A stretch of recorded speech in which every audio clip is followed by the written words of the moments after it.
So, Gina, it's lovely to see you. You are a long-term member of City Church. Just introduce us to yourself. I am Gina, and I have been with City Church for some years now. Right now, I am in Texas, but am joining online weekly and have loved it. I am right now transitioning to serve in France with both SIM and Teach Beyond. God just spoke to me and said it's time to also care for the caregivers. So, if I've understood rightly, you're sort of caring for the missionaries and caring for those who are actually working in the field. And you feel now called to that as a that's going to be your thing, and you've got this idea of doing it in France. Tell us about that. Yes, yes. At first, looking at the logic for that, I thought this is a big leap. But honestly, the location is central so that missionaries traveling back and forth can get to it more readily than going all the way home. There's obviously a huge element of trusting in God's provision when you undertake a project of this scale. I have seen God just meet my needs again and again.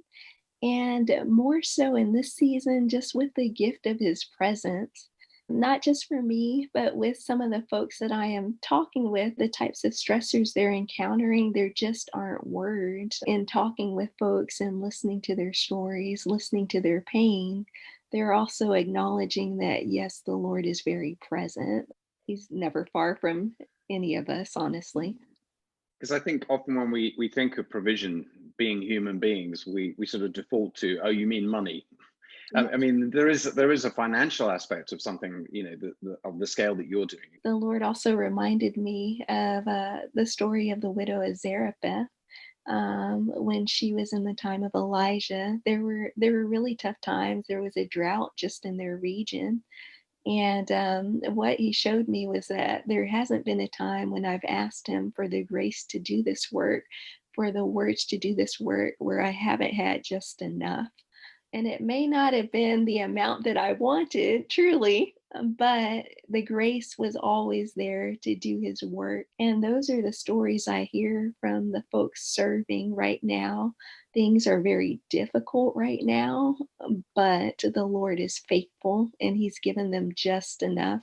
That's wonderful. Thank you so much, Ian. And how can City Church continue to support you, to pray for you, get involved in what you're doing?